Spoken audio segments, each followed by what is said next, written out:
If there's a word on everybody's lips here at PPMA show this year, certainly based on my conversations around the show floor, it's sustainability. I'm here with Martin from EcoPack Technologies, and we're going to be talking a bit more about sustainability and some of the really important, interesting moves that you've been making to try and ensure sustainability becomes more and more a part of the conversation here. First of all, though, tell us a bit about EcoPack and, importantly, what's new since the last time we've spoken here at the show. Oh, yes. But first of all, it's great to be back at the show, of course. EcoPack, obviously we've developed the technology to replace heat tunnels effectively, so sustainability is at the heart of everything we do, and with 2025 net zero coming up, we think we're in a great position to help companies achieve their goals and targets.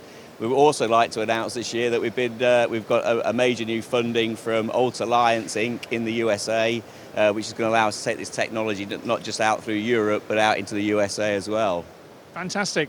Good news. So investment hopefully means growth for you and the ability to spread that word. Let's come back to the one of the core technologies that you talk about there. You speak about removing that heat tunnel. For anyone who hasn't been party to our conversation before, just give us a little bit more detail on what it is you do and about what those benefits are. Yeah, well, we started this program about 10 years ago to develop a new technology using working from the bottom up, really. You can't really greenwash stuff, you can't really add it to the top of it at the end. You have to start with a brand new platform. And ours is a simple concept to say heat tunnels, take that, a thick film, put it around the product, put it through the heat tunnel and shrink the film onto it. And it's very highly energy intensive, and you have to use relatively thick plastic as well. So our idea was to use stretch film, stretch it around the product, let its own elasticity do the work, and thereby eliminate 95% of the energy used and up to 70% of the plastic as well. So the questions there are in terms of the quality of the seal. Are you still able to maintain that strength, that integrity, despite the different process that you use to create that seal? Yeah, that's been a long learning curve, because every product's different as well, but we're able to overlap the film to make thicker film, if you like, or thinner film, and adjust the tension. So every pack has the right amount of film just to do the job, no more, no less. It gets it from A to B, and as we know, most of it comes off before it's retailed anyway, so we want that to be the minimum amount of waste as possible.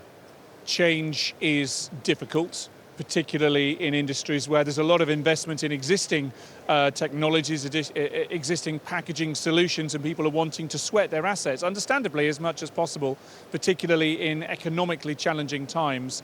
So how are you able to make that shift? Are you engaging with customers, with prospects at the point at which they are naturally refreshing their technologies? Are you able to be more aggressive? You mentioned net zero 2025, all of those levers.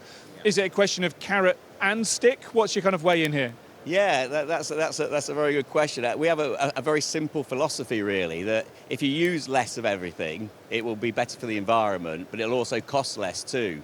So, you don't have to cost more to go green, and actually by replacing heat tunnels with our technology, the payback's very, very quick. It's 95% less energy, less cost in film as well. So simple philosophy, if you use less of everything, not only will it cost less, but it's better for the environment too.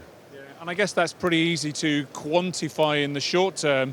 If your energy usage is going to rapidly decrease as a result of not having to heat up, then you can make a cost-saving number against that and offset that and work out your return on investment and how long that's going to take.